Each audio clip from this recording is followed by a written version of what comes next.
Hi, this is Joseph Williams, son of John Williams, and you are watching the Nerfherder Council. What is up, everybody? Welcome to another episode of the Nerfherder Council. I am your host, JT. We are live on the Facebook and YouTube pages of the Nerfherder Council, as well as the Virtual Cantina Network. We, of course, are brought to you by Audible. Go to audibletrial.com/NHC for your 30-day trial and a free audiobook download. If you are watching on YouTube on either of the pages, please click that like button, click that subscribe button, and smash that notification bell so that you are notified every time we go live. If you would like to get customizable Nerfherder Council swag, go to shop.nerfherdercouncil.com. And if you would like to get virtual Cantina Network swag, just go to tpublic.com/user/virtual-cantina. Without further ado, for the first time in 2024, my esteemed co-host and my road trip buddy to the Queen City, Cincinnati, my brother AJ. What's going on, man? Happy New Year. How's it going? Hey, good to see you, man. How you doing tonight? I am sick, but at least it's a week when I'm working from home, so I don't have to do like a almost a 2-hour commute, both ways. So I'm feeling good. But it was a good holiday break, wasn't it? I've got a couple of things in my wardrobe I need to cover tonight real quick here. So first, we got the Cleveland Browns ball cap for all of our audio viewers out there, because our mighty Cleveland Browns have clinched their ticket to the postseason in the NFL. Third time in 20 years. We're ready to make a playoff run. Been watching YouTube videos all day about everyone talking about how we got a shot at the Super Bowl. So that's awesome. And remember how we talked about that shirt that you should get on when you can at shop.nerfherdercouncil.com? I'm familiar. That's absolutely true, because the lawyers at Disney are asshats and stuff doesn't last long. So I am wearing the Chewbacca Nerfherder Council family roster t-shirt that is not available as of this show because we had it taken down for a copyright strike. I'm working on getting it back up again, but that's why when these things happen, you got to be on Patreon, patreon.com/NHC podcast to know when these things go up, when they happen, and then you can go over and get your gear before they shut it down. Now, do you think it was because you actually put a silhouette of Chewbacca on the shirt, or do you think it's because it actually had the names? I've ripped off a ton of their stuff before, so I don't think it's either of those things. I think it was a bot that picked it up on the fact that I used the word Wookiee in the description. Could be. I don't know. I purposely made the imagery as obscured as possible, so it wasn't violating anything. But apparently, either it wasn't obscured enough, or you can't use proper Star Wars terms in your description. We've had our shirts taken down before for actually saying like Last Jedi style logo, and they're like, well, okay, that doesn't work, that kind of stuff. So we had to rename that's like sequel trilogy style logo or something. So this is called the NHC family roster. Okay, I steered away from it in the title, but in the description I did say consult a doctor if these Wookiees persist. So if these Wookiees persist, nice. So I don't know what the problem was, but we'll figure it out. We'll get it put back up there, or maybe we'll get it taken down again. Who knows? But Patreon is where to find all of our updates for the time being, because the one thing I'm not good at is fixing WordPress. So our website is broken. Oh, beautiful. Okay. Well, yeah, it's not that I've been lazy. It's that I cannot actually get into the WordPress dashboard to post new shows. So patreon.com/NHC podcast, whether you're a paid member or not, go there for all of our most recent uploads. There's an RSS link there. You can feed it into your podcast app. Still stay up to date on all of our audio. It's just a different place.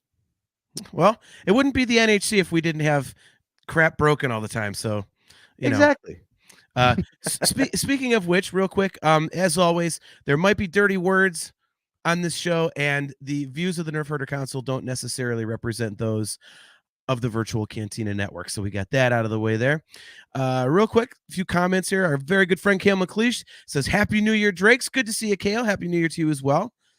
Mimar, always good to see you, says, Happy New Year. Great to see you, Mimar. Happy New Year as well. And Kale says you should have called it, instead of using the word Wookiee, you should have used Holiday Ape Man. There you go. I think there's merit to that. He also asked if they can have a back door. I'm not sure what that means, but this is a somewhat family show, Kale, so you need to keep that clean, buddy. That's why I didn't pull that one up, but of course you went there, so you know. Jeff Caffrey, good to see you, man. He says, "Happy nude year." There'll be The back door joke is out of line, but the nude comment, we'll get that one in there. Okay. He's one of the admins. He can say what he wants. True. If we get booted because of one of the admins, we're officially off the hook. We're like, look, man, it was your network. Like, so Shouldn't have said that, man. Shouldn't have said that, man. All right. So, well, let's get into it. We took a trip on December 29th. It was 2 days before New Year's Eve. It was a Friday, and it's an annual pilgrimage for us now. This is the third time that we've done it. First time, obviously, 2 years ago. It was Return of the Jedi. Last year it was The Force Awakens, and this year was The Last Jedi. So we made from my house, about a 3-hour and 15-minute drive to Cincinnati, Ohio, headed straight south, and got a hotel room for the night. And we took in a viewing of The Last Jedi on the big screen. But the catch to it was they had removed the soundtrack, and the Cincinnati Philharmonic Orchestra was playing the score live along with the movie. So, again, this is the third year in a row we've done it. We have also seen A New Hope and Empire that way here in Cleveland. So we're getting pretty close to, at this point, pretty much after next year, which I'm sure they'll do The Rise of Skywalker. All we have to do is catch the prequels with an orchestra. And I got to tell you, man, I don't care what's going on. I'll sell my left nut to see frickin' Revenge of the Sith in that format. So, that would be epic. I know that might be the best all-around soundtrack. I'm not sure. It's a hard one to rank because Empire is pretty iconic, but it's pretty much just the Imperial March all over the whole thing. Yeah. Well, it's got Yoda's theme, which might be my favorite piece of Star Wars music. Some good stuff in there, but yeah, Revenge of the Sith, I think, without a doubt, is the most atmospheric. So, but yeah, so we were down in Cincinnati and we caught The Last Jedi with the orchestra playing, and it was it's interesting, man, because they had they had cosplayers there. Obviously, we saw a couple of TIE pilots, we saw a Vader, we had some Rebel pilots, we had a Kylo Ren, we had a Boba Fett, and much to my delight, we had a scout trooper. So that was awesome. So we got, take some pictures there, which was really, really cool. They had, some Star Wars themed drinks and whatnot. The one thing that I noticed, which I thought was kind of odd, the first time we went a couple of years ago, there were more people like us. There were people in Star Wars gear. There was, several members of the 501st were there. And last year, not as much. This year, it was like non-existent. Like I felt like people were looking at us funny because I roll in wearing a baseball cap and a Celebration 5 sweatshirt and a Celebration T-shirt, and you had an awesome Star Wars hoodie that you had gotten at Disney. There, everybody else was like, it was like they were there for the orchestra, not the movie.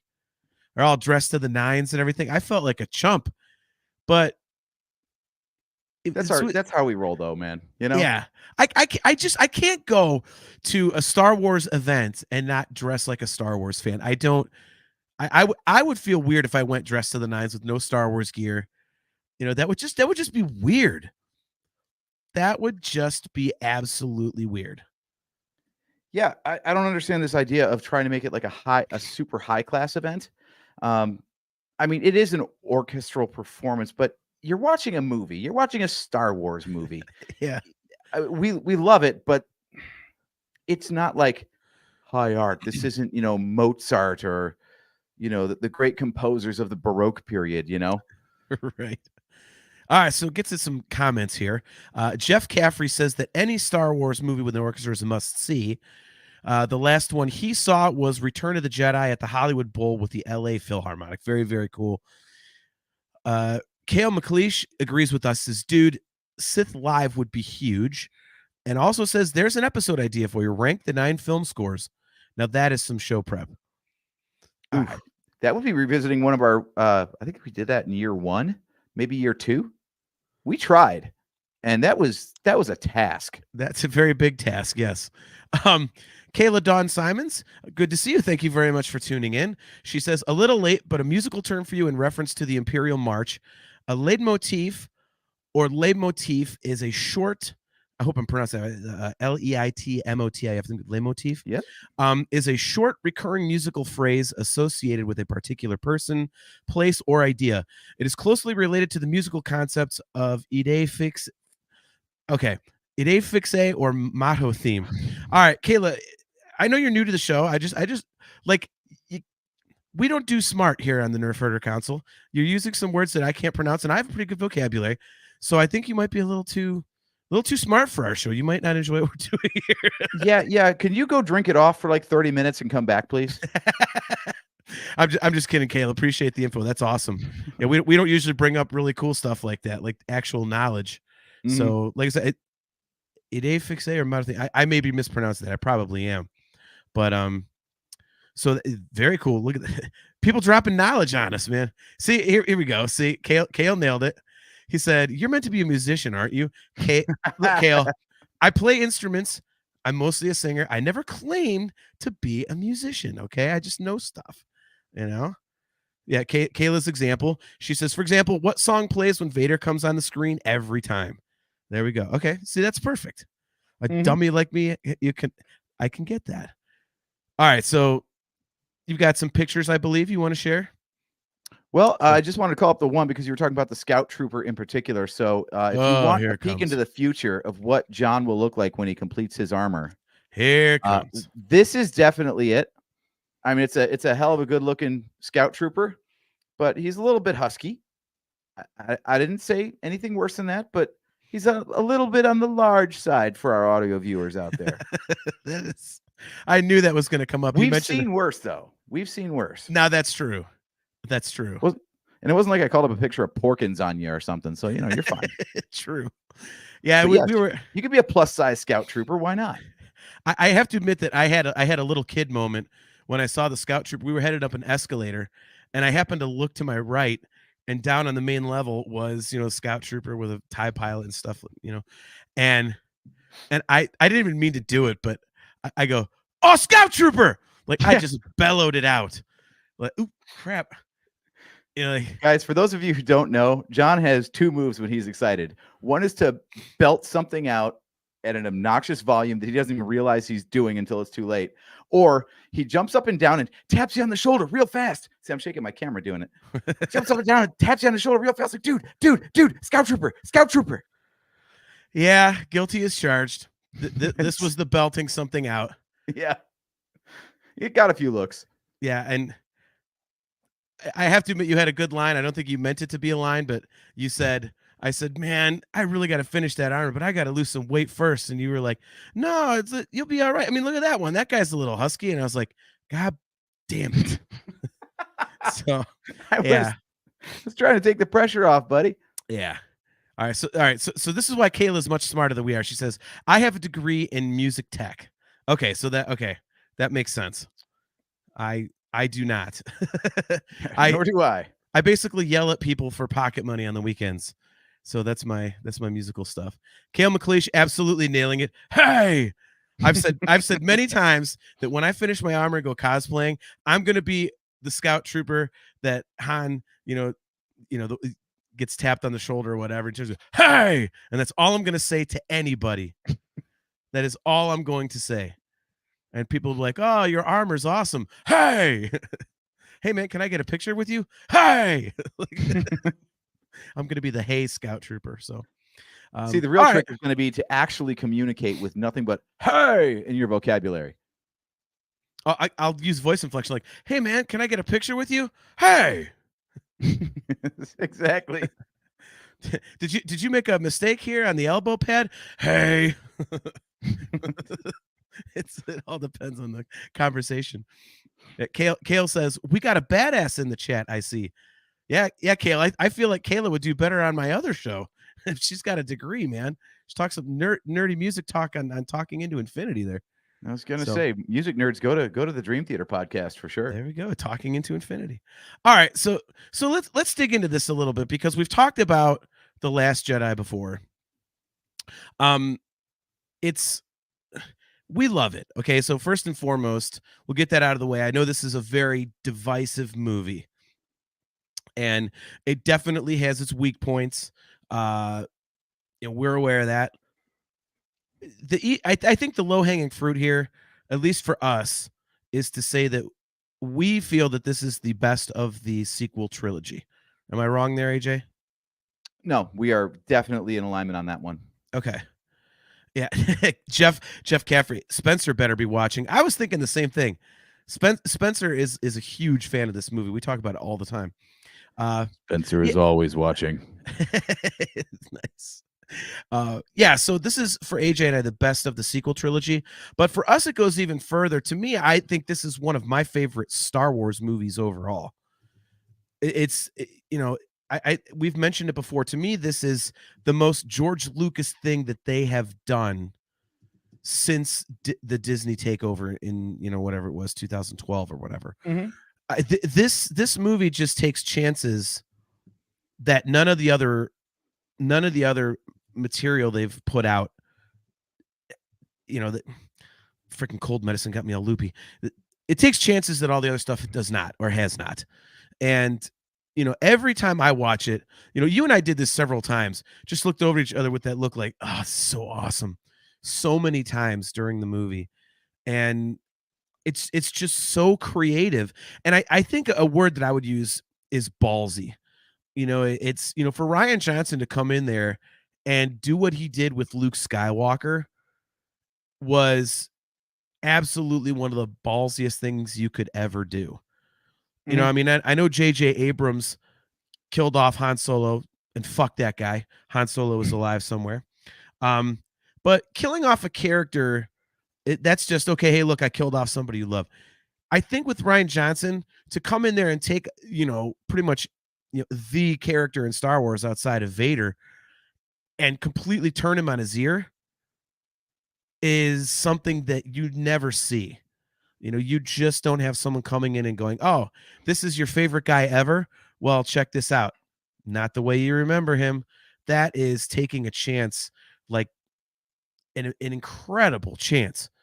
So, I'd like to start there because I think that's the main complaint that people who do not like this movie, it's their main complaint is, I hate what they did with Luke Skywalker. So what do you... Can we start with Mark Hamill's take on the whole thing? Sure.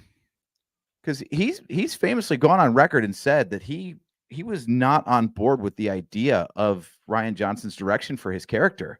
And people point to that immediately, all the haters, and say, like, see, Luke Skywalker himself says this is not the thing that Luke Skywalker would do. And all respect to Mark Hamill, but he is an actor playing a character that he didn't invent the character.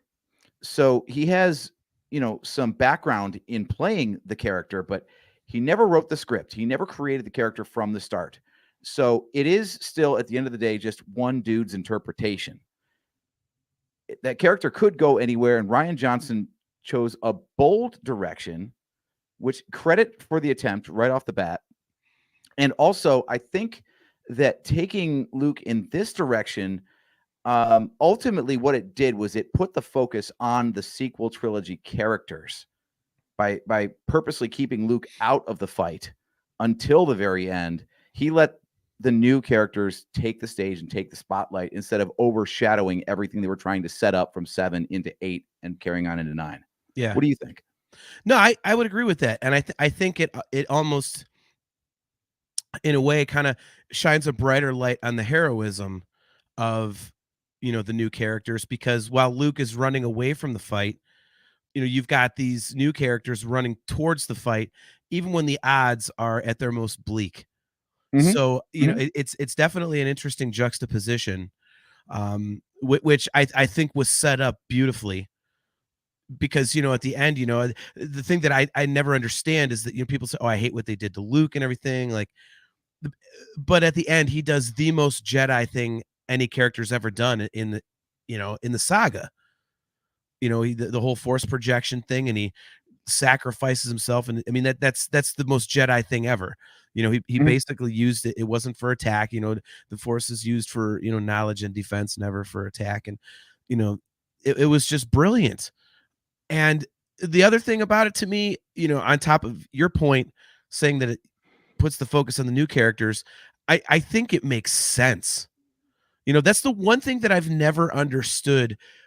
What people don't understand is that if you look at these things and you take them to their logical conclusions, like if you extrapolate out the path that things can take, it makes perfect sense that he would, come to these conclusions. All the stuff that he says, the legacy of the Jedi is hubris. And when you look at it, it really, really was. And it makes sense for him to go, he realizes this and is like, wait a minute, this isn't the way to go. So yeah, all throughout the original trilogy, he was scrambling for knowledge and growing in his own power. He didn't have time to like really look into the history of anything. He just took it at face value, whatever he was being fed by Yoda and Obi-Wan. And then in their absence after the fact, then he had time to go back and learn about the lore of the Jedi and form his own opinions. And I think that in itself is its own message, is basically just don't buy into dogma, make up your own mind when you're presented with the information. Yeah, exactly. And that was his lesson to Rey right off the bat when she came to find him, was basically, he said, like, you've got this. Like, if you think I'm going to turn the tide, then you need to look in the mirror. And I love that message too. The idea that someone immediately thinks that they can run for help to this other person because they don't have enough faith in themselves. Yeah. And it's only through the absence of assistance that people find their true inner strength. That's a great way to phrase it, man. That's a great way to phrase it. Jacob Forna tuning in says, hi. What's up, Jacob? Thanks for checking out the show. We appreciate it. Cam McLeish says, check this out. He's more like his dad than you want him to be. I think that's a good point, Kale. I think, Luke Skywalker, for, the Luke Skywalker super fans, and even for people that, are not maybe Skywalker super fans, like, I'm obviously, for me, Han Solo's my guy. Some people have Leia, some people have Rey and all that, whatever. The one thing that I think you could always say about Luke is that he just represents that pure 100%, just dyed in the wool, infallible good guy.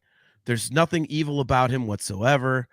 He's just, and now you see him in this and you're like, wait a minute, what the hell is this? Like, I wouldn't say it's like dark side Kale, but I know where you're going with that, which is he's not, he's showing, I don't think they're flaws, but I think it's showing, an acceptance of something other than just, hey, the Jedi way is the way to go. And I think for a lot of people that was also like very, very jarring. Kale says, you guys make this film sound much more intelligent than it feels when you watch it. I think that's a first on the show, AJ. That's what, 8 years. 8 years we've been doing this, and we're actually making something sound intelligent rather than dumbing it down. We did it. All right. Yep. All right, guys. Well, thanks for tuning in to the Council. This is our last show ever. Enjoy. See you later. Anyway, Kale, to your point about it being much more intelligent than it feels, I think this is an intelligent movie, talking about the Luke thing. And, I think it adds on. Kayla Dawn Simons. See, you guys are smart too. No, Kayla. Don't even start thinking that way. Yeah. This is not going to turn out how you think. Yes, movie quote, perfectly timed. Thank you, Kayla. Set me up nicely on that one. Yeah, I mean, Kayla, I think this is an intelligent movie. The Luke thing, I think it expands the Force in ways that I think are well done, but not over the top. So, I think in future, in is it safe to say, well, Star Wars is the property, but in future stuff that they released, I really can't put a sentence together tonight. In future stuff that they released, they did some Force stuff that was just dumb. You know, this stuff actually made sense, and there's a lot Mm. to digest here. So Can you clarify that one? after I sneeze, Well, I'll ask a question while you sneeze and mute yourself then. There you go. He's muted. So the force powers that I remember being invented in this, and mind you, they invent a new force power in every movie, is obviously the force projection is a big deal. And it even gets to a bit of like matter transference, I guess, because Mhm. it gets to the point where Kylo Ren has a wet glove. Wow, that's bad out of context. Gross. Anyway, he's got water on his glove from connecting minds with Rey on Yeah. Octo. So those are the two new skills that I remember from the movie. Is there something else that you're thinking of? Well, there's like the Force dyad thing. You know, there's the Luke thing. I mean,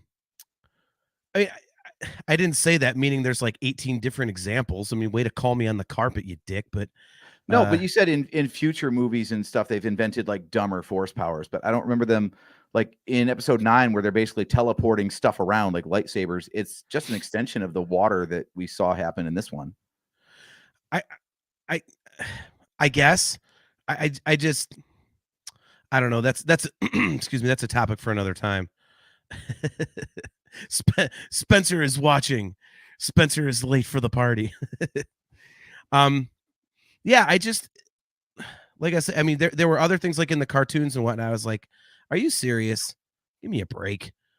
You know, I mean, Well, I'm they trying. have really subsequently like expanded force powers, haven't they? Like they've gone into like specialties where Yeah. Ezra's good with animals, and Cal Kestis can touch things and get a force echo of the memory of the object, and that was kind of retconned from Force Awakens a little bit. Yeah. But yeah, I think they showed some restraint, but they still, you're right. The expansions of the Force in this, I think, made sense based on what came before. Yeah. And I just think there's a lot to it. You know, this movie actually makes you think. I mean, our our first memory of this movie was seeing it opening night and you and I turning to each other. Well, actually, second memory, because the first thing we did was Carrie Poppins. We turned to look at each other. That slow turn with the seriously face. Oh, that was the first. But that no, never gets any better. no, that is like I said, this movie is not perfect. It's great, but it is not perfect. And if anybody doesn't like us using the term Carrie Poppins, I apologize, but sorry, not sorry. That is just awful. It was very disrespectful to Admiral Akbar. I will completely side with people that say that. Anyway, my first memory of us watching this together was us turning to each other after it was over and going, wow, I have a lot to think about. I got to watch that again. Mm-hmm. And it's just at that moment, I thought that this movie was going to age well for me, and it has. You know, because it's all the other ones, like whereas they don't make me think as much as this one, that immediacy was great. But this movie is the one Star Wars movie where you're like, man, there's a lot to unpack here. You know, it's to me, it's almost like the new Indiana Jones movie, Dial of Destiny. You know, you get all that great Indiana Jones action, but it expands the lore and it kind of beefs up what was already there. And for me, The Last Jedi, with Luke talking about, the Jedi legacy is hubris and all the downside of the Jedi and the Force and all this kind of stuff, I think that beefs up what we knew about the Force previously in the Jedi. Because, you just see the Jedi as a good guy, the Sith as the bad guys. But in this one, Luke is kind of like, yeah, hold on a minute. Hold on a minute. And it does make you think. And it's so interesting in that respect, and they even, and it's so blatant in it, I mean, just the character of DJ alone, good guy, bad guy, like You blow them up today, they blow you they up blow you up tomorrow. Yeah, I mean, it's so well done because it's right in front of people's faces, and yet so many people miss it. I mean, the obvious thing is obviously like, let go of the past, kill it if you have to. That sort of thing is, Mhm. The ultimate metaphor, and it's right there in front of your face. But, I mean, I just think there's so much more going on here than your standard Star Wars movie. And while not all of it landed, I love that it took those chances. I've long said on the show that my favorite aspect of this movie, as I started it off with, was that this is the most George Lucas thing that they have done since Disney took over. And George Lucas was known for taking those chances, pushing the envelope, always expanding, whether or not it turned out good all the time. It's not the point. The point is that he kept pushing it forward. And, with The Force Awakens, you get, A New Hope rehashed. With The Rise of Skywalker, it's a whole bunch of fan service, which I don't mind. But The Last Jedi is that, hey, the Force and the Jedi, but check this out. Here's what it can become. Here's the other side of this. Like, here's the natural progression of where the Jedi were headed. So Yeah. And the thing that I love about that is we're talking about episode 8 of a 9-episode saga. We're at the middle of a sequel trilogy. The die has been cast by the previous 6 movies already. We get The Force Awakens, which is just basically a victory lap of the original trilogy. Just, nothing but nostalgia. And so to be so close to the finish line of this grand scale epic, and to still come through with a movie that says maybe you don't know everything about this saga, is just it's a bold step. We keep coming back to that statement. Yeah. And it's done in a way that doesn't undermine anything that came before. Like, I love that they use Luke Skywalker as the character to say, you want to run back to all the old heroes, so to speak, like me and obviously Leia and Han and Chewie, and save our asses, please. You did it once before. And Luke's like, no. If you take a look at what all these time periods that you revere and all these people that are your heroes, they're not perfect. In fact, some of them are completely fallible, including me. So forge your own path. And I love that because it sets it up nicely. I think it teed it up nicely for episode 9 in some respects, but also completely like kneecapped it in others. But I think the best part of the setup was that it really did clear the decks of all the vestiges of all the nostalgia bait and everything that was laid out in episode 7 to say, like, look, here's a clean slate to wrap this all up with. Now, do you think that 24 people that whatever, ended up on the Falcon at the end of Last Jedi could possibly mount any effective resistance against a galaxy-wide threat like the First Order just 1 year later in The Rise of Skywalker? That's, I'll be charitable and say debatable. But I would that's disagree. Okay. Well, that's a separate topic. But you're wrong. They've got the Millennium Falcon. When you have the Millennium Falcon, you can kick everybody's ass all the time, anytime. We've been over this. It's the goddamn Millennium Falcon. It's not like they're on a Y-wing or but you can't light speed skip. Yes, you can. We're not even getting into that. Dude, it's the Falcon. The Falcon can do anything. Period. The end. By the way, speaking of the Falcon, real quick side note, and we'll continue. But I actually had a dream the other day that I was at a new Star Wars movie and they blew up the Millennium Falcon, and I literally got up and walked out of the theater.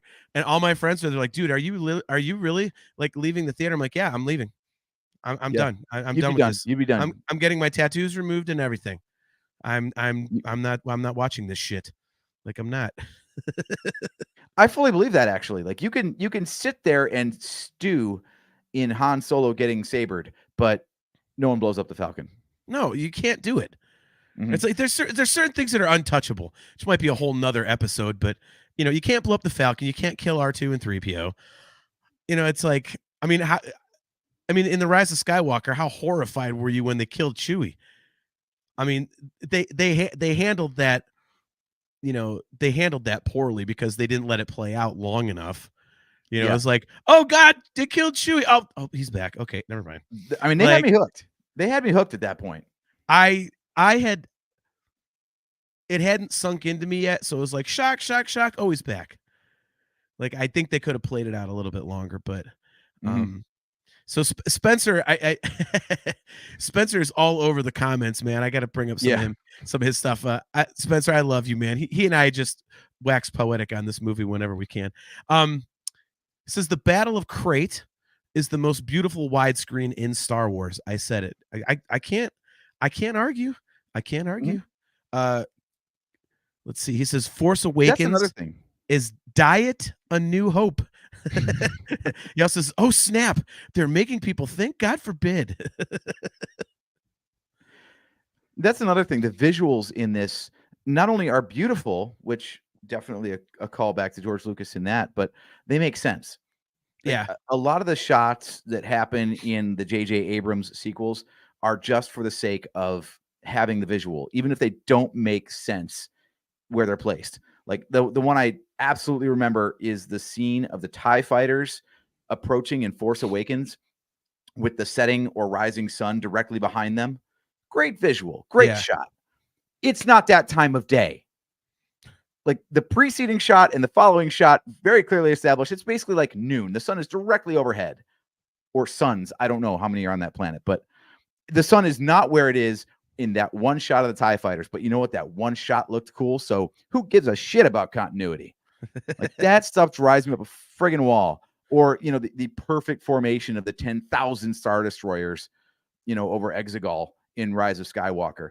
Like, who's parking this shit? Who designed this place? Right? You know, So, I see. so yeah, like when you see cool stuff in this movie, it makes sense. In fact, it even does some visual storytelling and some fake out. Like we completely missed it on the first go around when Kylo is fighting Luke on Crate. You know, it makes a very big point of showing like the salt getting kicked up and there's, you know, the red stone underneath. And we completely missed that Luke was not leaving any footprints. I missed the whole. His beard was different. His hair was different. I missed the whole thing. I And thought he it's- just cleaned his act up for, you know, public appearance, but he went and got a trim. Went to Great Clips. These are clips. seriously, like, look, you know? if Leia can have a wardrobe change in the middle of the Battle of Endor, then you know, why not? Yep. The only thing I will say that I did notice, speaking of continuity, is that when Kylo Ren has all of the, you know, the gorilla walkers just absolutely annihilate Luke, and it's nothing Mhm. but like a red, like just swathe of basically glass. When they start fighting, it's back to being sand again. So I was like, okay, either the wind blew it over or yeah. Kayla. Wait, you mean to tell me there's logic in this film? I'm out. See ya. Nice. Yeah. Also, they Oh my covered that. They explained that you know, it's salt covering the stone, and as the wind blows, it gradually covers back over again. That's what I figured. I okay.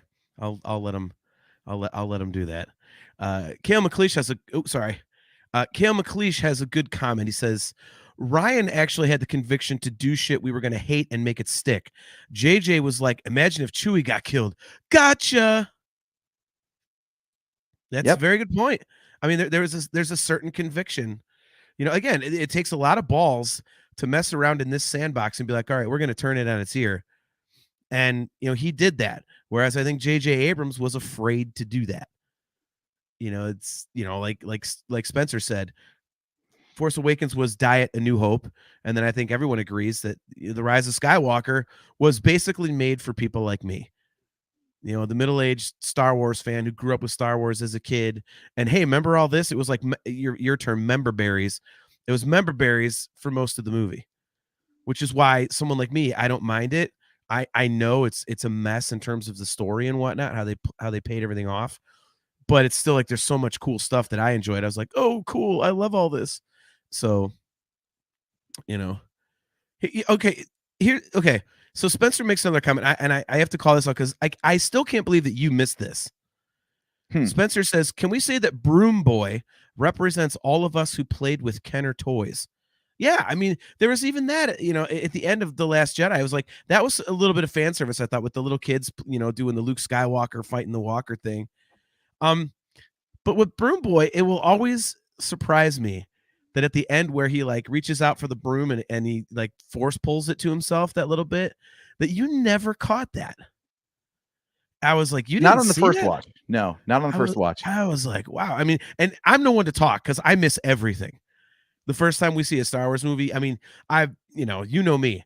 I'm just basically sitting in my seat going, Star Wars, it's new Star Wars, it's new Star Wars, it's new. That's all my brain is doing. Mhm. And then later on, it calms down and I start noticing things. But you know, but yeah, here's a point that I think is a good point about the movie, AJ. But I don't know how well it sits with me.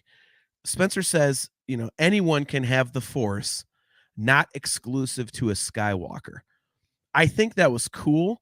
And I think it's obvious because, we've obviously seen that Jedi come from all races and species and whatnot throughout the years. But I think the inference that like literally anybody can have it, I think the one thing I didn't really care for about the movie was that it opening that door, I think can be a little dangerous. No, I think Ahsoka opened that door. Just the fact that this random kid had the Force doesn't mean that everyone's got it. It just means that he has it, but he's not in a place and there's no Jedi order to find him and train him. Yeah, true. I mean, Luke Skywalker says the idea that, that without the Jedi, the Force dies. That's vanity. Like the Jedi don't control, they're not the arbiters of the Force. They are merely wielders of the Force. Teachers. I mean, I think that's what I took out of that was,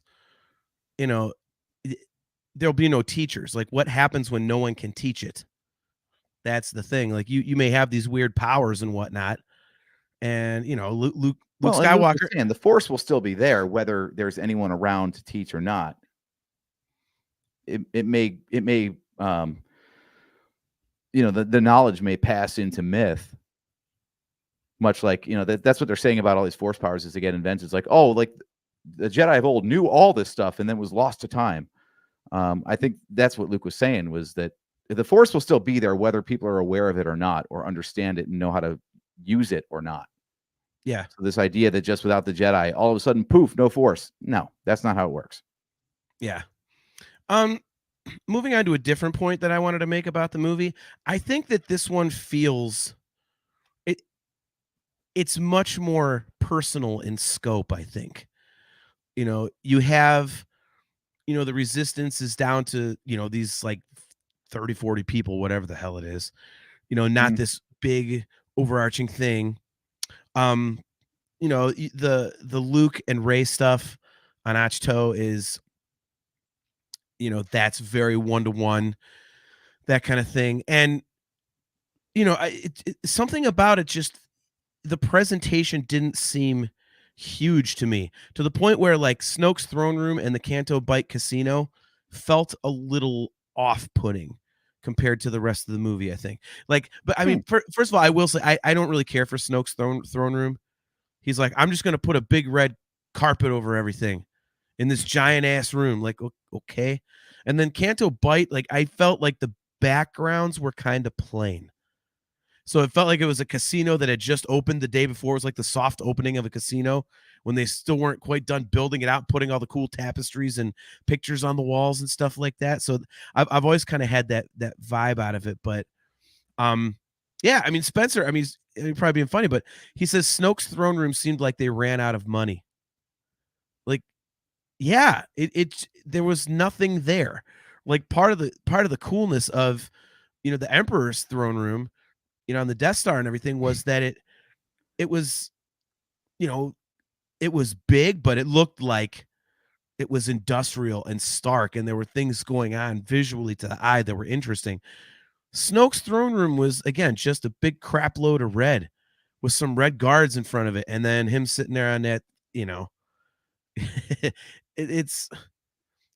but that notwithstanding, I think, the rest of the movie was it was more focused on the personal aspects of things.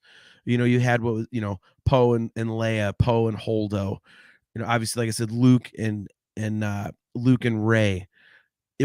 I thought that was really, really cool. Obviously Kylo and Rey.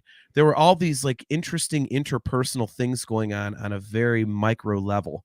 And it wasn't this huge, you knew there was a bigger story going on, like, hey, the resistance has to live somehow. But I loved it. I mean, again, that was something a little bit different as well, I thought, for a Star Wars movie. What do you think? Also, Rey and the caretakers. Yeah. That was a through line though, and I did love that recurring gag that no matter what she did, she just pissed off the locals. Right. I still think they should have left in the deleted scene where they go to that party, like the caretaker Oh. party. I thought that was really good. So, but yeah, I mean, so what do you think? I mean, how did this movie come across to you? I think it's a lot more focused and personal.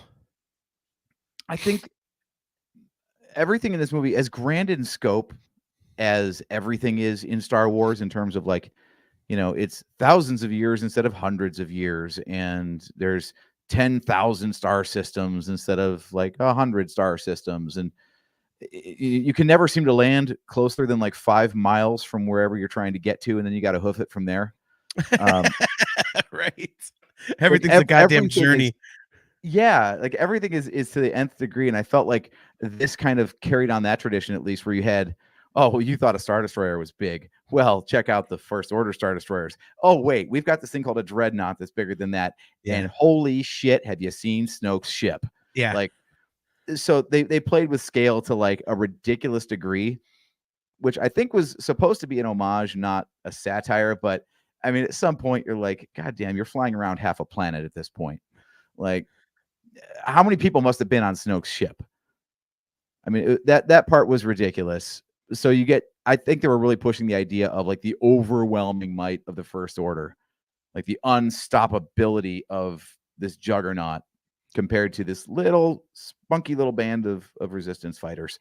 Yeah. But yeah, so to pile, the entirety of the resistance onto 3 or 4 ships, whatever it was, against like not even just like a handful of First Order ships. I mean, if they're blanketing the whole galaxy, they've got to have thousands of ships, and we're looking at like 6 of them.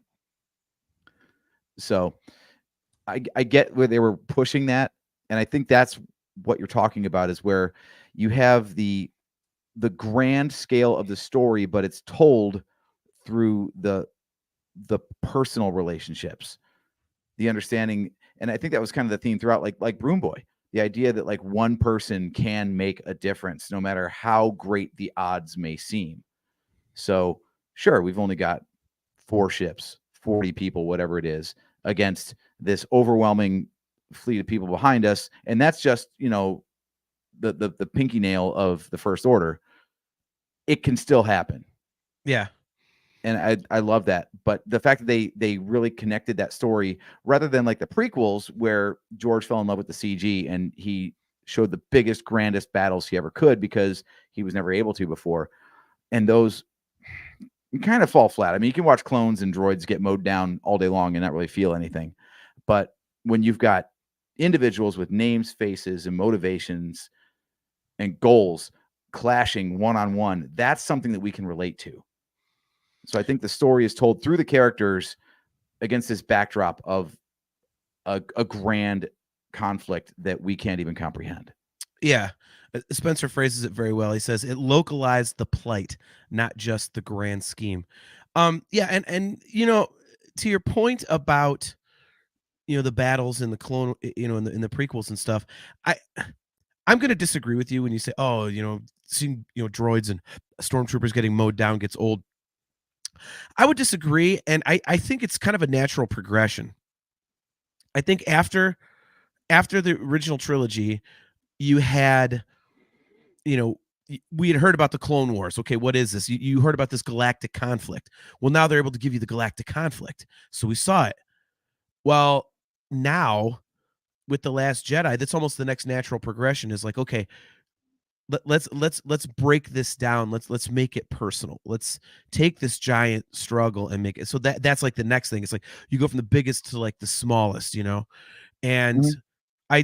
I like that aspect of it. So I mean, your point is well taken. I personally, I mean, if you're going to show me a bunch of huge Star Wars battles, like hell yeah, that's why we play Star Wars video games, because we want to. Oh yeah, Battlefront's huge because we want to play in all these massive Star Wars battles. That's what we want to do. It's fun for the eye candy, but you're not looking at like 10 clones get mowed down or battalion of battle droids and going like, oh my God, those people had families, Yeah. like they're literally programmed from birth to do one thing, and it's fight.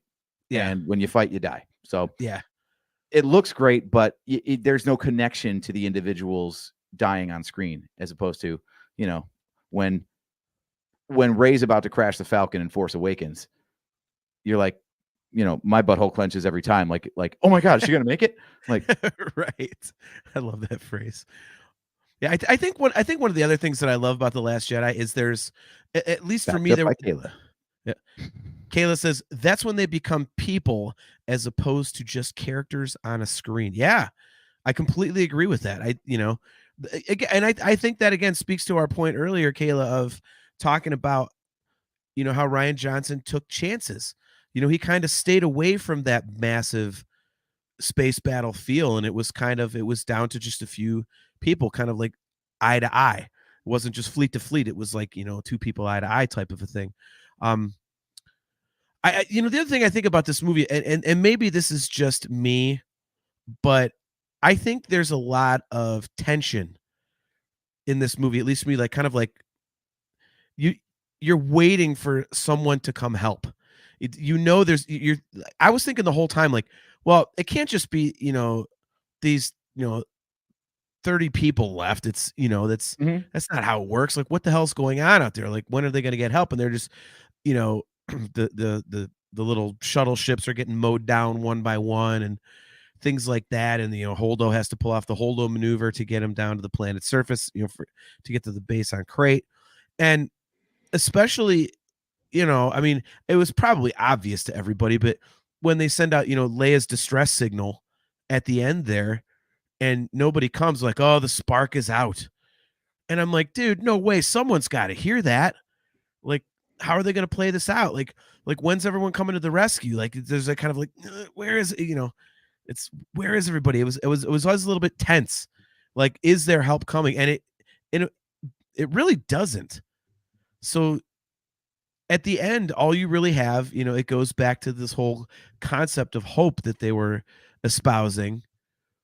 And, they're just out there like, they're all smiles on the Falcon and everything. I mean, first of all, they're all smiles because they've got the Millennium Falcon, so they know nothing's going to touch them because the Millennium Falcon fucking rules and it's perfect.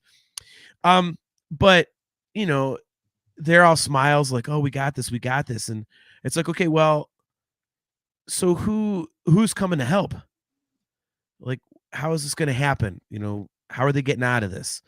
And I like how it didn't pay off. I like how, they weren't down in the mines of Crate and all of a sudden, like, 8,000 ships come and there's this big battle on Crate. Like, no, they didn't do that. They had to escape by the skin of their teeth and kind of regroup and be like, all right, what the hell are we going to do now? I like that. It's another chance that Ryan Johnson took that I thought was really cool. I love the tension there. Yeah.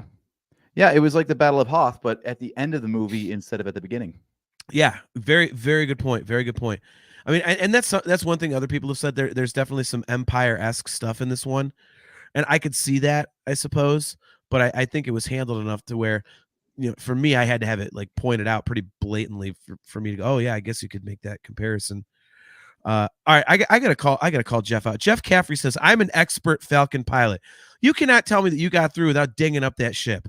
No one gets through that ride at Galaxy's Edge without dinging up that ship. And I haven't done it, but I know that no one does because you're always stuck with some dumb asshole who here being negative already first show of the year. You're always stuck with some dumb asshole who is in the other chair who doesn't know what the hell they're doing. It might be some nitwit kid on vacation. Wee, I'm flying the Falcon. Yay. And they're banging it off of things. And you're busy trying to get freaking a perfect score and not come out with like, yeah, it's exactly, Jeff. It's always the other pilot. And I know it'd be like that for me. Honestly, that is my biggest fear of flying the Millennium Falcon is I'm going to be kicking ass in that Han Solo seat. And the jackhole to my right is just going to be goobing it up, and I'm going to get mad.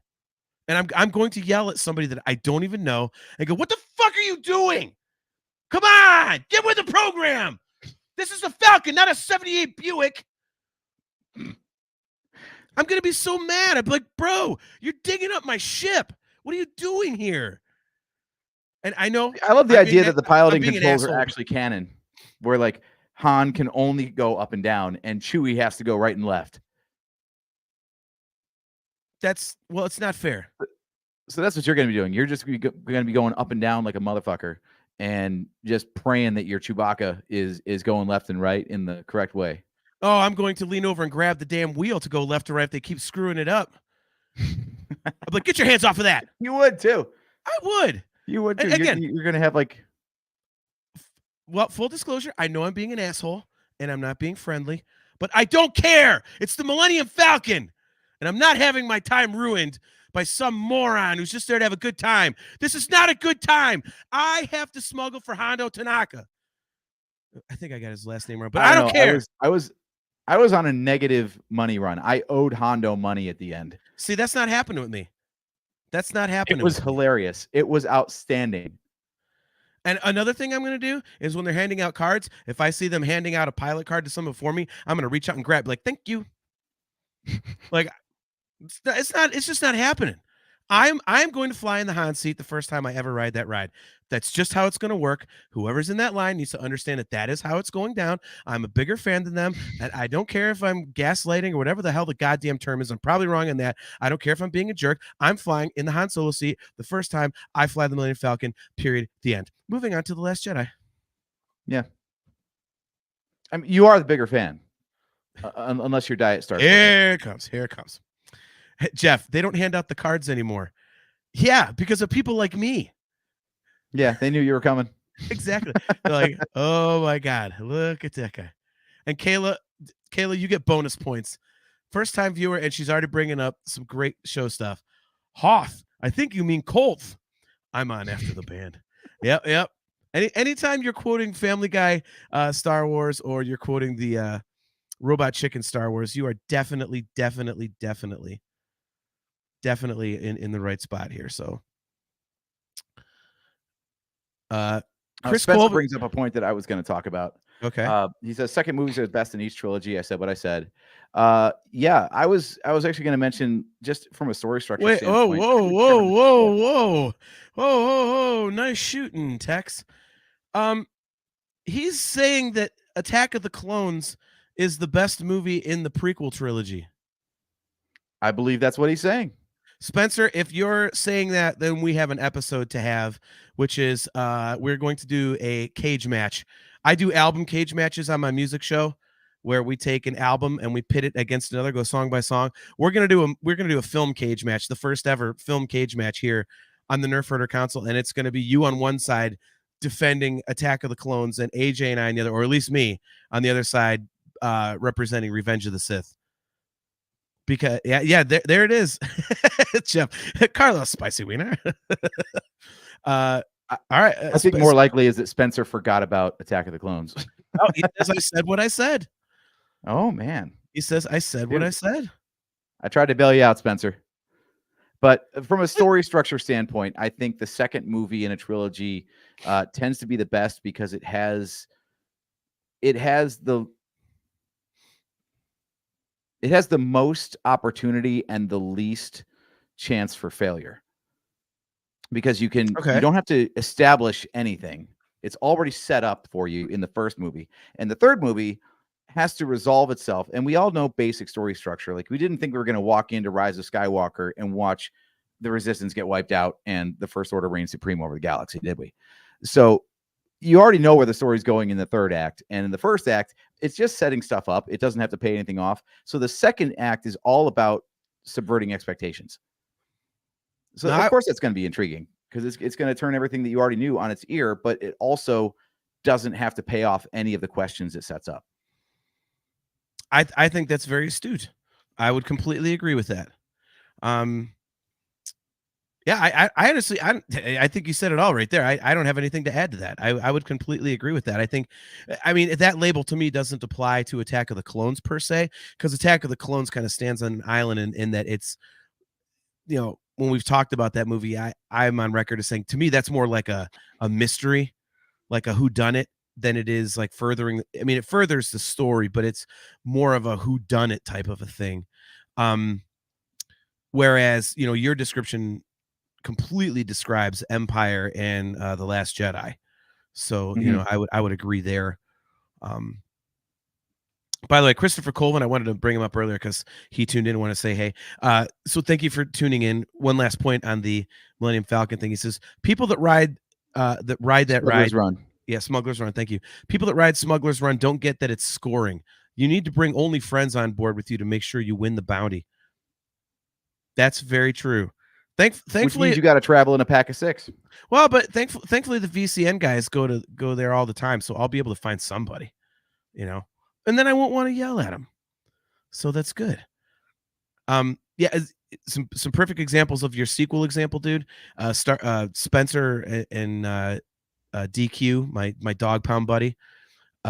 Star Trek 2, Rocky 2, Back to the Future 2, John Wick 2, Ghostbusters 2, Gremlins 2. Jeez Louise. And John Wick 2. There we go. And Aliens. Jeff brings up Aliens. So I would 2. Man, see, that's a whole other discussion because a couple of those Terminator 2, I think, was like, man, I don't think that, I think that was supposed to be the end, but who knows? Anyway, so back to The Last Jedi. Yeah, I just think there's so much badass stuff in this movie, and you just kind of, like I said, when you and I sat there, we turned to each other so many times, and we're just going, yeah. And it's one of those movies that has such incredible rewatchability. You know, I find that I watch this one the same way that I would watch something like Rogue One or, you know, Revenge of the Sith. It's, you know, you watch it and you just sit there going, God, I love this movie. And it just moves. It's an easy watch. Yeah. I mean, let's say it's hard to say it. Sorry. It's hard to say that anything over 2 hours is easy to watch, but really the time just flies by. Maybe it's because we're fans of the movie that we don't feel like it really drags too much in any one part. Canto Bight is the one thing that might overstay its welcome, but yeah, not so bad. Yeah, that one I have a hard time defending. I don't mind Canto Bight, but it's one of those things where, you know, I could see why people wouldn't be into it. I think the cool part about Canto Bight is that it introduces DJ, who I think is one of the most criminally underrated and cool characters in Star Wars. I was really glad that they had him doing that and not the Master Codebreaker with his, you know, Freddie Prinze Jr. look and his white suit and the red, you know, palm bloom or whatever the hell it's called. Like, I mean, could you imagine if they would have done that? Like, they find that guy and he's flying around, like, helping them. Like, what the hell is this? They got this guy at like a formal dinner, and now he's like breaking him into, you know, Snoke's ship. Like, what the hell is that? Instead, they got DJ, who I just thought was awesome. I don't even know why. I don't even know why I love DJ so much. I just thought that character was awesome the first time I saw him. Like, I don't know if he's so unique. Like, he's got the stutter. Like, I don't know why that little tick is in there, but Benicio del Toro, man. I mean, he's just doing weird stuff because it's fun to watch. Yep. It's a fun character. And I think, you know, I love how he's the guy that, you know, he points out, like, look, man, good guys, bad guys, you know, no difference, like, kind of a thing. Like, I thought that was really cool. It was very Star Warsy. It was very unique. You know, and even when he sells them out, you know, it's pretty cool. He's like, they blow you up today, you blow them up tomorrow. It's like, you're wrong. Maybe. Like, he's like, I don't care. Caught. I made a deal. Yeah, I did the deal. Yeah, exactly. And I just, it was so freaking cool, that guy. I've thought about it, like, trying to, if there were enough characters, but like us doing an episode of criminally underutilized Star Wars characters, and he would be way up on that list for me. Because, you know, that just, Christopher Colvin says that character was great and maybe worthy of his own short series. There's some depth there. Yeah, I mean, he definitely would go do some stuff. You know, how they've got this Master Codebreaker, but this scummy dude, you know, that looks like a homeless guy, he can do all the same stuff too. Like that. This guy's like a true nihilist. Yeah. Oh, that must be exhausting. is there anybody else in the Star Wars saga that overtly does not give a shit who wins? I mean, Like, everybody eventually gets converted to one side or the other, and this guy's just like, nah, I'm out for me. I'll just side with whoever makes sense at the time.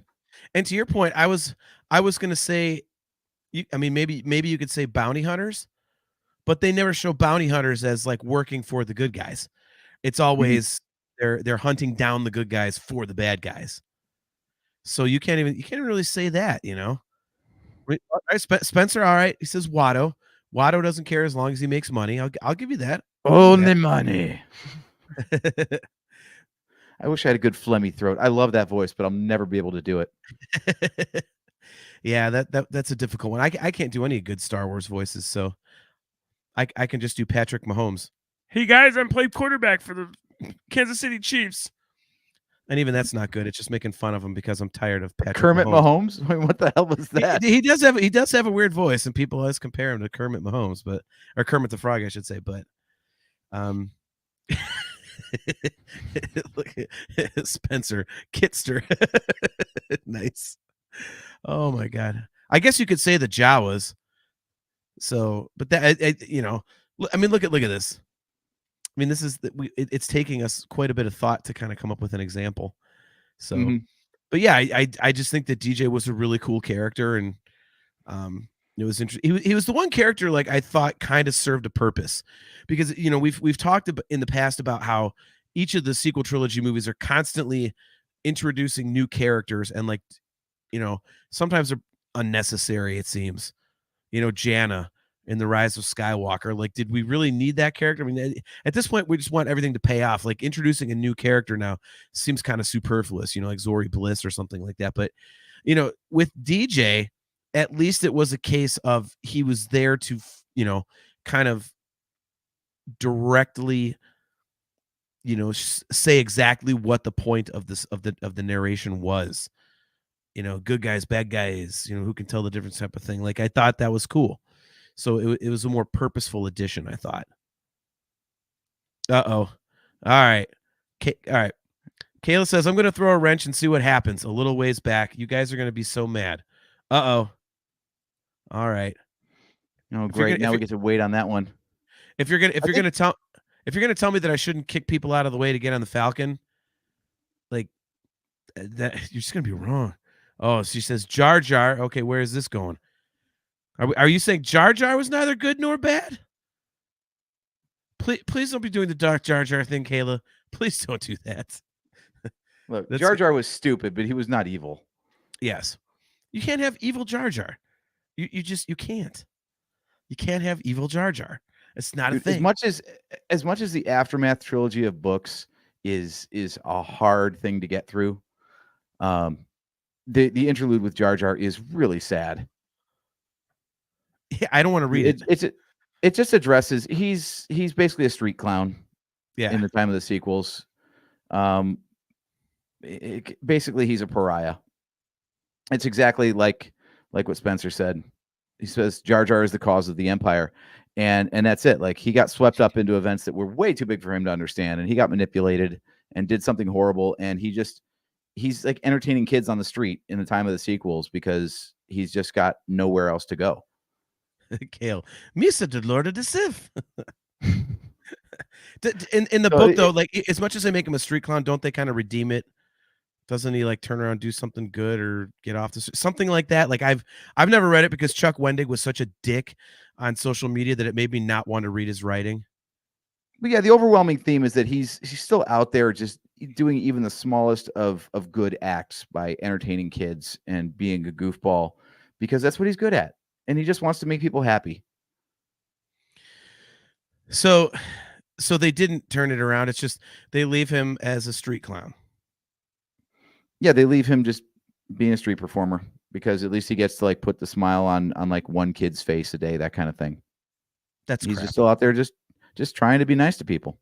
That's what I call lipstick on a pig. That was Chuck Wendig giving the finger to Jar Jar because he isn't like Jar Jar, but then trying to cover for it, saying, "Oh, well, no, but he's doing something nice." Like, shut up. You hate Jar Jar. We get it. Well, move the fuck on. Good You'd Lord. love the other interlude where he actually canonizes Lumpy then. See, again, this is why I don't read that guy. Like what like Right here. that's just like fan fiction. You know what?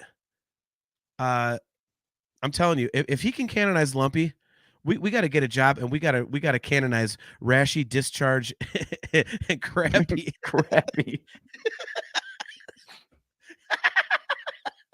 Crappy the Wookiee. It's so good. Oh my god. For those of you who are not familiar with what we're talking about, you can go back and watch a few episodes ago. We reviewed the Star Wars Holiday Special as well as A Disturbance in the Force, which is a documentary about the holiday special, and we determined that Chewie actually has an extended family, and the whole entire family is Chewie, Mala, Lumpy, Itchy, and then it's actually then there's ones you hadn't heard about, Rashy, Discharge, and Crappy. I think we were quite intelligent on that one. And besides, Crappy the Wookiee had me screaming, laughing for a solid 10 minutes or so. So that was pretty good. Completely derailed the episode. Yeah. Yes. All right. So real quick, and then we'll get to our final thoughts. But Spencer, if you are actually saying that Attack of the Clones is better than Revenge of the Sith, I think that we need to make this happen on our next episode and do our cage match. It'll be Spencer. If you want a tag team partner, you can bring someone along. It'll be Spencer and a potential tag. This would be like WWE, the mystery partner. We'll do it like old school 80s wrestling. Who's the mystery partner? Perfect.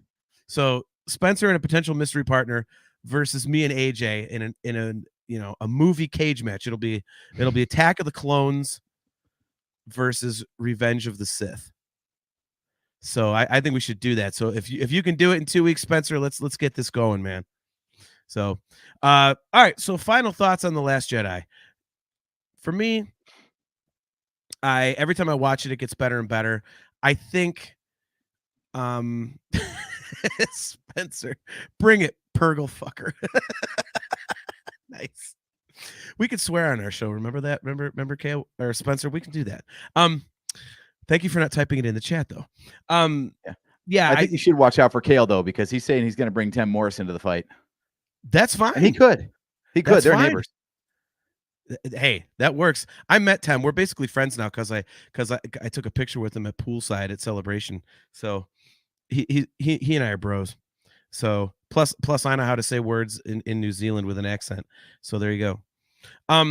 But yeah, so I think this movie gets better and better the more I watch it.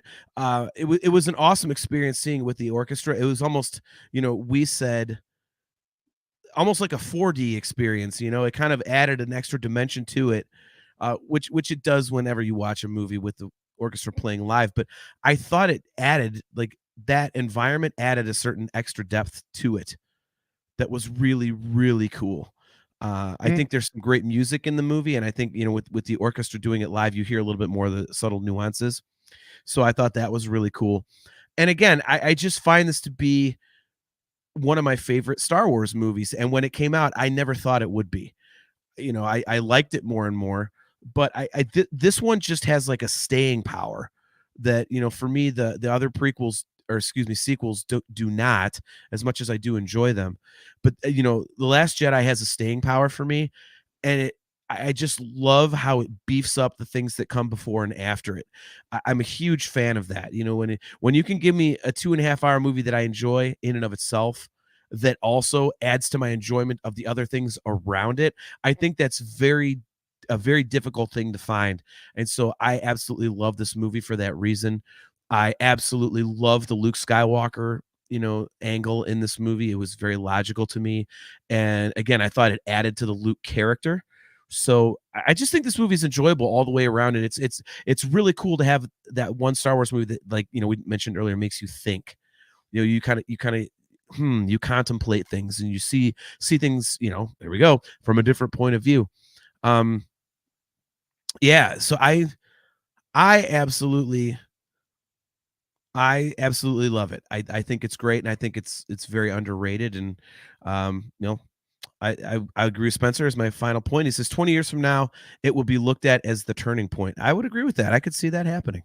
So, The Last Jedi, your final thoughts. My final thoughts on The Last Jedi. A phrase that's come up at work today as we were reprioritizing projects for the year and scrapping some that don't seem to be worth working on was the phrase "kill your darlings." If you're familiar with the phrase, you'll know what it means. But I had to explain it to my boss because it's an English idiom and he's in France, so he doesn't get it. It basically means like don't be so precious with the things that you hold dear that you can't possibly change them or move away from them. And I think that's the theme of this entire movie is this idea that Star Wars can be more than just the one thing. It is the exact counterpoint to The Force Awakens, where The Force Awakens was somebody trying to make a George Lucas Star Wars movie. And this was more the idea of a lot what Dave Filoni does, where he, rather than trying to emulate George Lucas, he goes back to the inspirations that George had and the things he was trying to say and do in those original movies and come out with his own statement as a result. So this is Rian Johnson saying, I'm going to use George's formula, but because it's me and not George, here's the kind of movie I'm going to make instead. So he takes those characters and all the established characters go in interesting new directions because he's not beholden to what everyone expects them to be based on what their own headcanon said they must continue to be.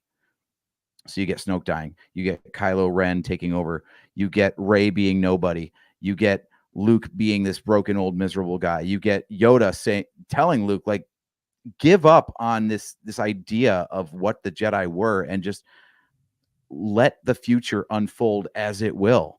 And I think to the point about this being the turning point for the franchise, I think it really was. And I think that's the best thing to say about this movie. And the reason we keep revisiting it and finding new things in it is because it is something new in a 40-year-old franchise. And I don't think there's anything better to say than taking something that old and breathing new life into it.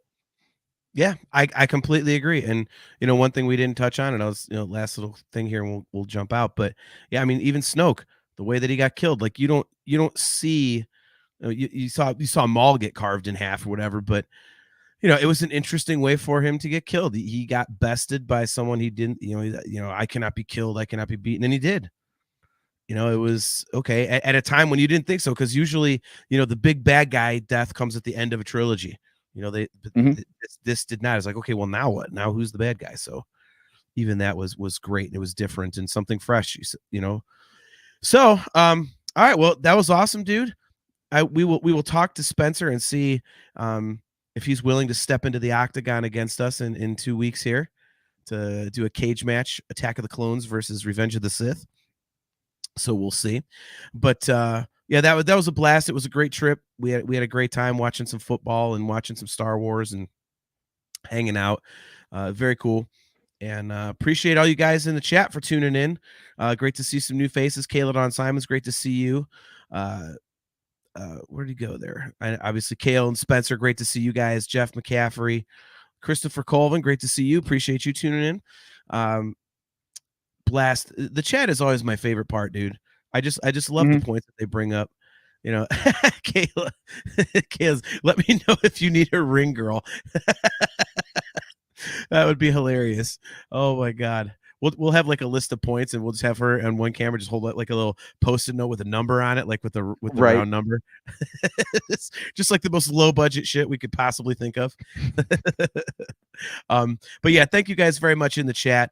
For those of you guys who are tuning in for the first time, we love bringing up the stuff on the screen and having you guys kind of be a part of the conversation and sometimes drive the conversation. John Godfrey, my buddy DQ, he sits right behind us in the dog pound, says Joe Flacco is a Jedi. That is absolutely true. That is absolutely true. So yeah, we will be right back here in 2 weeks. The date will be Wednesday, January 17th. It'll be at 8 p.m. Eastern Standard Time at all these fine locations. Facebook and YouTube, both not only ours, but the Virtual Cantina Network. We also have a Twitch page. If you guys want to subscribe there, we go live on Twitch there as well. So yeah, we'll be right back there. Before we get our closing here, AJ, why don't you tell these fine people and all of our audio viewers out there about our Patreon page. Absolutely. That is the place to stay up to date on everything Nerfherder Council for the time being, until someone teaches me how to use WordPress. So we're not very active on the socials. Unfortunately, we're not X or Twitter people very much. So Patreon is going to be your best source of information. You don't actually have to subscribe or pay us money. You can join for free on Patreon, and you'll get notified anytime we make a post. That's going to be our audio episodes. It's going to be our WTF Friday episodes when we choose to do those.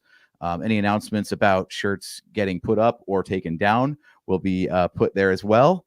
So everything Nerfherder Council is going to be at patreon.com/NHC podcast. If you're curious what these WTF Friday episodes are all about, I have for you example A. This is the beginning of the Temple of the Golden Idol. We are 1/3 or 1/4 of the way through building this thing. I do live Lego builds at least once a month, usually on a Friday, maybe a Saturday, or any other night or day of the week that I feel like. This is for you, JT. You'll love this. Yes. Yes. So yeah, the boulder actually rolls and tumbles and resets, no problem. So that's all cool. So we do Lego builds. That's a chill hangout. We talk about anything you want. I build some Lego while we do it. I've got a couple sets waiting in the wings, and I've got some cool things in mind for how to spice that up a little bit with a potential celebrity in air quotes guest co-host on that one. So we get all kinds of fun stuff going on. Make sure you tune in at patreon.com/NHC podcast. And you can also find merch for us at shop.nerfherdercouncil.com. That'll take you to our TeePublic page. As I get, hopefully, the design that I'm wearing put back up there, that's where you're going to find it. But again, check out the Patreon page. We'll post when that's available. That's about it for my plugs. What do you got, JT? Well, as usual, we are brought to you by Audible. Go to audibletrial.com/NHC for your 30-day trial and a free audiobook download. As AJ mentioned, you can get Nerfherder Council swag, all customizable, by the way, at shop.nerfherdercouncil.com. If you would like to get some kick-ass virtual Cantina network swag, just go to tpublic.com/user/virtual-cantina. And again, we will be right back here on Wednesday, January 17th at 8 p.m. Eastern Standard Time. As usual, guys, we appreciate you. Thank you very much for tuning in. We'll see if Spencer responds to our challenge because he hasn't done so yet, which means I think he might be bitching out a little bit, but we'll see. We'll see if Spencer can, answer the WrestleMania challenge or the UFC challenge, as I said. We'll step into the octagon and battle Attack of the Clones versus Revenge of the Sith. So until next time, guys, I am your host, JT at Dog Pound Jedi. He is AJ. At Drake Adams 579. And we will see you later, and Happy New Year.